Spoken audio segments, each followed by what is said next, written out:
Welcome, my name is Sylivia, and this is the Hatua podcast, produced by Inform Action and funded by the European Union delegation. This is a special edition for International Women's Day. In studio today, I have with me Honorable Professor Phylis Bartoo and Nerima Wako. Karibuni sana. In terms of justice, at which point do you think the system fails women in terms of reporting, like something has happened, investigation, prosecution, or enforcement? I think our societies are largely patriarchal. So women are still brought up to feel that some things are embarrassing. The cultures, the societal stereotypes, they're still made to feel that there are some things which are embarrassing, which shouldn't be said by a woman, which shouldn't be done by a woman. For instance, if you like the other case where there is a girl who was raped and killed, and raped by the uncle and then killed, and the society wanted to cover it up, and including the grandmother. So because to the grandmother, that's something which is an abomination, it is something which is embarrassing, it is something which shouldn't get even outside the door or the compound of that family. So those are the stereotypes which women still suffer from, that there are some things, that some atrocities, when committed, it should not see the light of the day because it is a woman. You know, it is a woman who is the victim.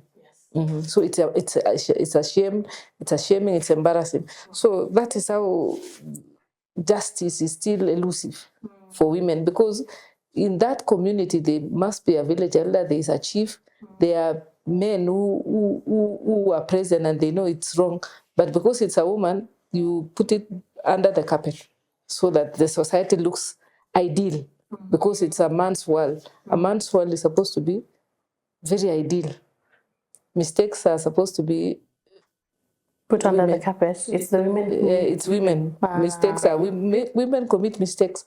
Men are supposed to look perfect. Yeah, because they're the leaders. Mm-hmm. So leader ananga makosa. But the women, how? That's where I like that. Nerima, what is your opinion on that? No, I agree. I feel like the public is so unforgiving to women. Mm-hmm. Even though we have seen atrocities done by men way worse, but somehow we will remember acts of someone's nose being pinched and losing a position. However, we have seen, I don't even know if I can go to that extent of what I can say. And I find it unfortunate, but it's the high bar, it's the high standard. And I feel that's why a lot of women, there's now two stereotypes that are coming up. You're either an iron lady, which you're very tough, people are even scared of you, you have your own brand as a young woman, or you fall on the other side where you can be clamped as a socialite. So you have those two types and they tell you that's how you survive politically. But it's unfortunate that that's the kind of stereotype that we're building around women in politics. What oversight do you think should Parliament play in ensuring accountability? I think Parliament has played its role in a big way, including even doing budgets and appropriating resources. The problem is the implementation bit. So I think a lot has been done. A lot of legislation has been done perfectly. We have policies, everything. But what we will lack is there's a disconnect between the laws of the land and the implementation. And so and where the implementation is weak, then basically the systems will fail, because you realize that there's so much is not known by the women themselves, or the people who are supposed to be enjoying these rights, such that when you don't know, then it's as good as you. I mean, if you don't know anything, then it means there's a problem there. Because we were discussing something earlier on about even inheritance. Women, when you have your children, they're supposed to enjoy equal rights. But you will realize that in most communities, men's rights are rights, women's rights are not rights. Because even in a home where a girl is at home, not married, the brothers will still feel that this is not, you are just on the way, you are passing by. So when they are sitting on the table to distribute even The inheritance. Yes. The girl is not in the picture. And even if it happens that, God forbid, you pass on in that family, even in some communities, you are buried at the fence, you are on the way. You are not supposed to come closer, you are a curse, something like that. Because you are meant to actually leave a family to go and get married where you hopefully you are going to inherit. So legislation has been done.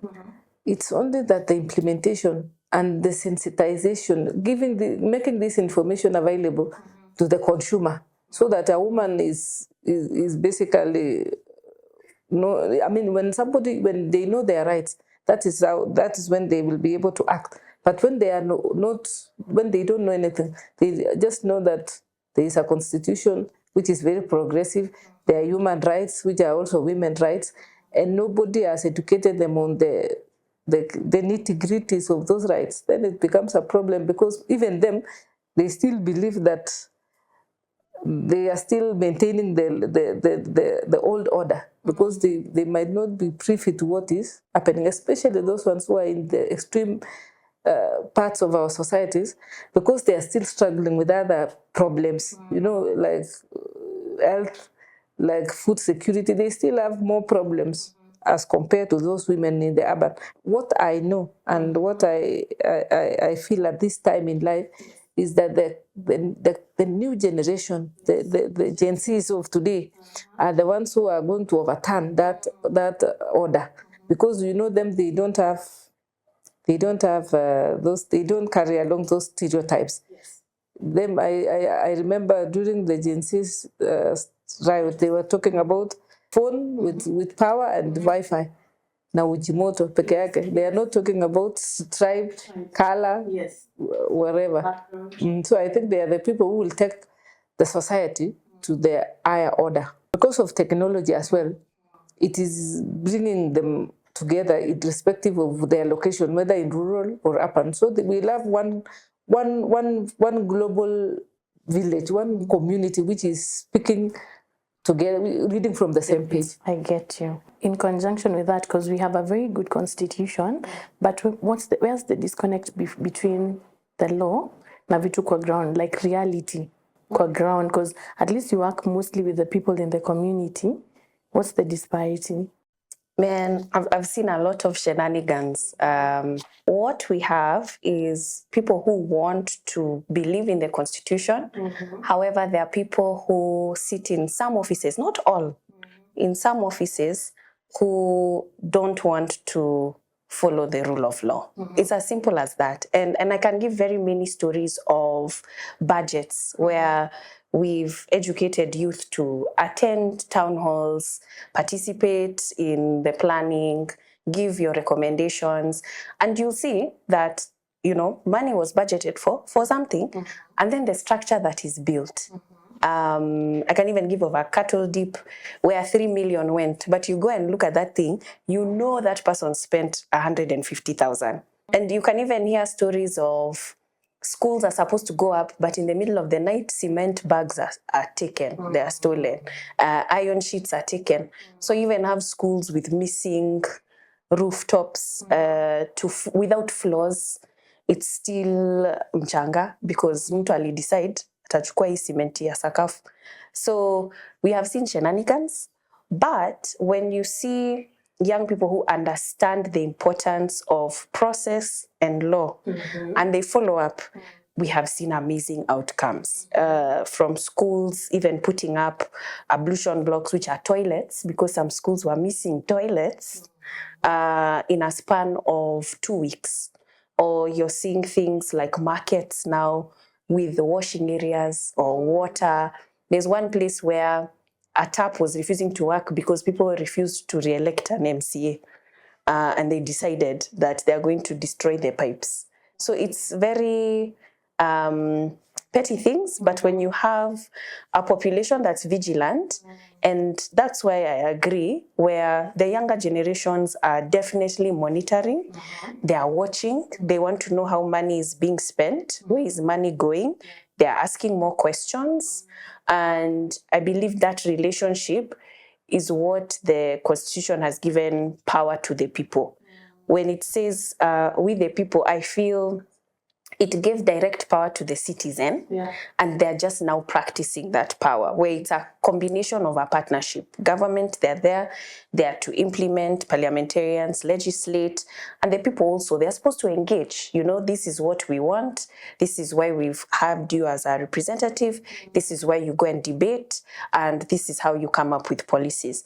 That relationship is a cycle, and it takes time, but now we're beginning to see the fruit of it when you begin to see people questioning budgets and the Auditor General reports and wondering how money is being spent. There's a very interesting documentary that Badili Africa have, and it's about women as political mobilizers. So even when you speak to politicians, they go to the chamas first. They go to the women's groups. They go to the women in charge.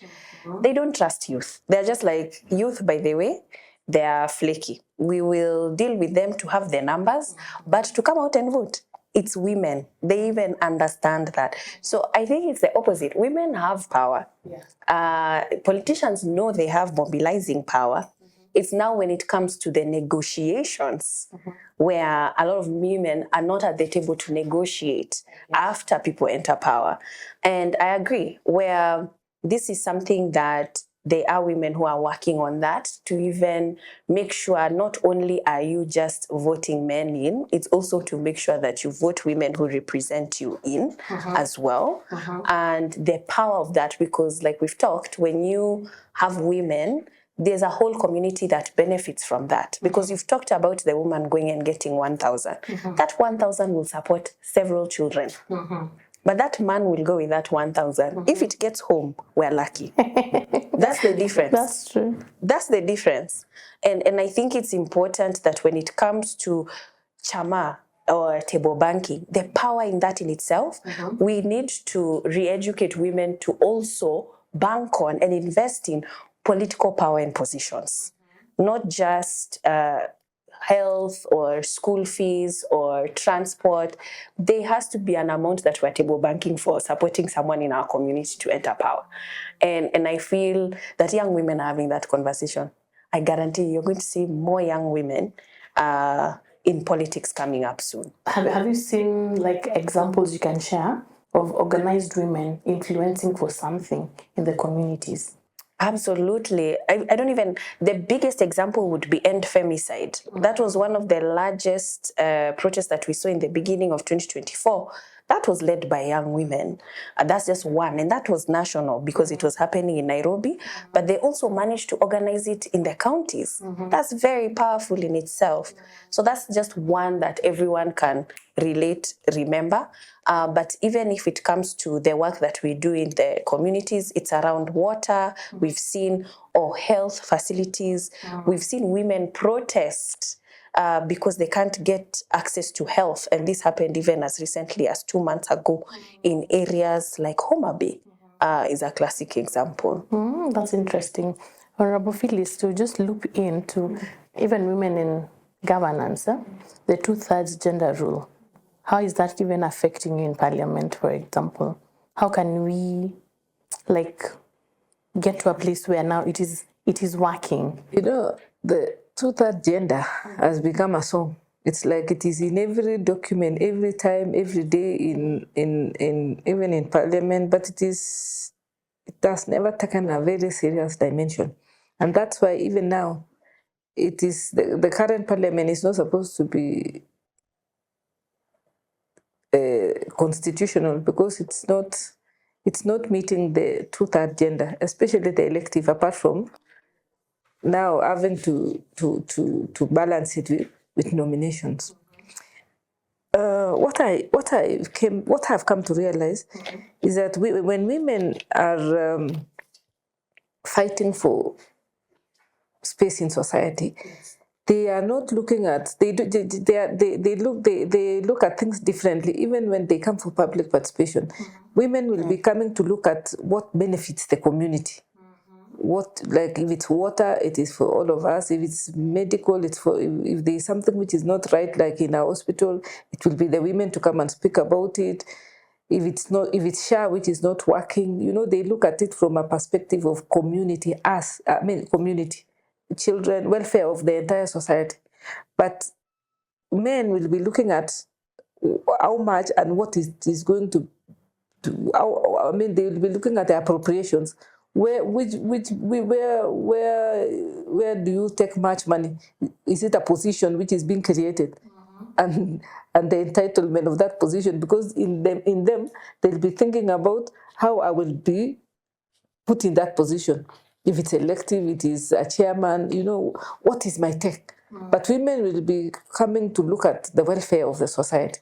When we present this bill, when we give these views, how will this part of the society benefit from maybe a borehole, maybe a road, or maybe even has money been budgeted to fight drug abuse, alcohol, But for men, it will be they'll be looking at very specific indicators. How much? What is the tech?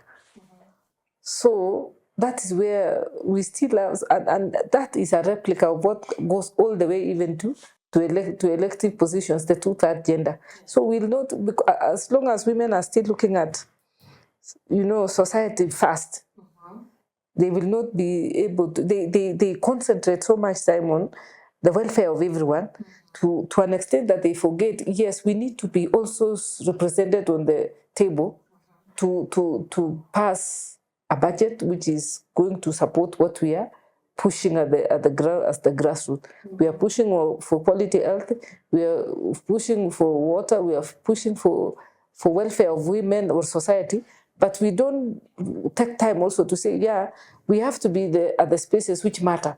We have to be in parliament where the budget and appropriation is done for us to inform that budget on what is important at the grassroots. So women are just left at that level, at that basic level, and they don't scale further to go and protect the gains they have made at the grassroots. So they just now they sit back and trust that it will be done as we have agreed. But you see, in these boardrooms, things change. By the time a document arrives here in Nairobi, it has legs and tails and it has been baptized to be something very different. And then now, when it gets to Parliament, because majority of the electorate is men, basically it will tilt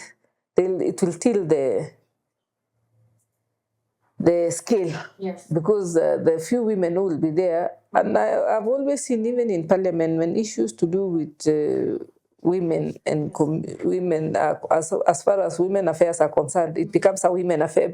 People will just say, what bill is being tabled today? It's women. So people will just walk out and say it's a women affair, women. So these things have been trivialized so much. Women affairs have been trivialized so much that it will take time. This two-third gender is becoming elusive every time.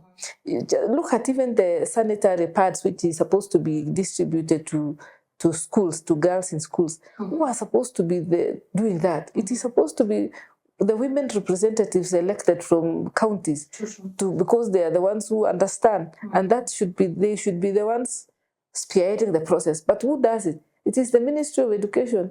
The ministry will procure and go and distribute. So what happens?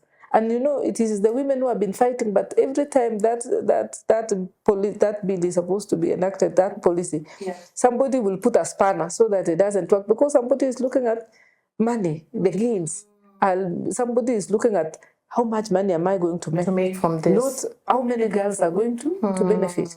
Let me ask Nerima, in terms of inclusion in the 2027 elections, and even in the planning process, how do you think then the woman of today should now start being spearheaded, pushed to realize her place in society and even the opportunities that are there for them. Because I believe when a woman is empowered and has understanding, because I think it is the civic education that we really need a lot, for them to just have that understanding of we have power and now it's time for us to wake up. And you can see what she keeps talking about, the 2/3 gender rule. For her, it's very passionate. That's why she's talking about it from a place of passion. How do you think inclusion could look like, hypothetically? I believe that right now, even when you talk about political mobilizing, there are young women, so many aspirants have reached out to me, and just to have the courage. And I say courage because our politics is getting more toxic, because even just attending a rally, they are ending up not being safe. You're seeing goons, and people are on top of vehicles. Let's be frank, the way the politics is being set up right now is completely masculine. Like, there's no way you can be there with your pretty dress and not have an escape route. People have been jumping over walls because of tear gas and extra clothes because they need to survive. So the whole idea of our politics right now and the trajectory is going is worrying. And first of all, it should be a field that is safe and conducive for even women to participate in. Secondly, it would be them now speaking in their communities, because I've just mentioned the current situation that exists. It's very difficult to get women to come out and say, come to this dangerous space and participate. So we have to be able to engage in our own spaces. And then as community, it's not just about political will, it's also about understanding. Once people understand why 2/3 is important, it's not about women. Right now it's about women because they are the minority. What will happen when eventually women now become the majority? It will be men who will be speaking about gender. And this is how it needs to be framed, because even when women are discussing the issues, and as Mahesh has already shared, they bring about different perspectives that involve community. And that's the element that I feel once the public begins to understand, there's a lot of goodwill. And another thing that's a gap, it's very hard for me to find out about the history of women in politics just by going online. Even Wikipedia, it's very difficult to find women's political history and engagement. There's a whole effort that needs to be done to digitize that so that we can see the heroes that have existed in our past. Because even if you talk about Mekatilili Wamwenza, like, some people don't even understand who she was or what she stood for and how she was a formidable force. Or even when we talk about histories in our moments where women have had to come to the fore, and that's even in the 90s with political prisoners. It's the mothers. That's true. So why is our history eroded of how women engaged? And I would say the same is going to happen with Gen Z and the protests. We forget that there were many bodies on the streets. A lot of guys came out because of seeing the women on the streets. That's true. They were like, how are women out here? And me niko hapa nyumbani. And if we're not careful, that part of history is also going to be erased, because women had a huge role to play and young women did. They were out there because of the price of sanitary towels. Let's not forget that. So women are engaging. They're just not engaging in the format that we expect them to engage, because the platforms are completely masculine. But when you go to the spaces where women are, they're concerned. They want to see better leadership. And there are women who are coming to the fore and saying, I'm going to put my hat in the ring and I'm going to go for political leadership, even though it looks chaotic. I like that. So what you're saying is the woman is woke and the younger woman right now is putting in the effort. And I think as we wrap up this episode, I think I'd want you guys to give us your parting shot, because what I'm getting is when women organize, governance shifts from elite negotiations to public accountability. Like, you're able to now put them on the spot and be able to make them accountable for how things are run. So in a minute, I'd like you, Professor, to just give us your parting shot in terms of how to see it full circle. Okay, my take is that the journey for women emancipation has begun, and it is just a matter of time. Even this two-third gender idea is going to be a thing in the past very soon. When the men will be threatened, that is when it will be. When the men will feel that there is a problem, that is when they will work behind the scenes to make sure that we attain the gender role. So the gender role will be won not by women, but via men feeling threatened that they are under siege. Thank you, ma'am. That makes a lot of sense. And you, Nerima? I want us to remember that during the protests, all the sellouts are men. Yeah. I'd like us to remember that the women are still on the front line. Yes. And the fact that we are engaging, and it is so far to an election, but we are so high-pitched. That just shows you that it's a population that wants to engage. That's true. Let's use it as an opportunity, as an important opportunity where elections are not the event. It's about government working fairly for everyone is what's going to be important about the outcomes. So as we are wrapping up, what comes to mind is how during the Gen Z protest, the Gen Zs mostly came out because their parents were coming out because of those issues like the sanitary pads and many, many others. And they'd be like, Mom, ametoka. Why should I stay home? And if that movement continued and there's a lot of sensitization, education, and conversation around it, I can only imagine how it will be easier for people like you in legislation. Like, ndio sasa mtakuwa like the godmothers. Mnatuambia ilikuwa ngumu siku zetu, lakini akina Nerima wakikuja, but you see right now she's already doing the hard work so that it's easier for them and the younger generation that's coming. And again, look at it even like this, even me as a legislator, my children were in the forefront. The fact that they were feeling very good that they were coming to attack me in Parliament. Because they feel that I am not representing exactly what they want. So they were in the front, they asked for fair and put on the compact and they were ready. So I was like, so if we met, would you have beaten me? Then like it would have been a story for another day. That's amazing. But you see, what they're saying is they're not discriminating. Hata kwetu si kuzuri. Because Mkenya wa kaida na feel, hata mimi na feel. But thank you very much for being amazing panelists. It was a pleasure hosting you. Thank you for being with us. I hope you join us for episode 2. This has been Hatua Podcast. Have a good afternoon. Bye.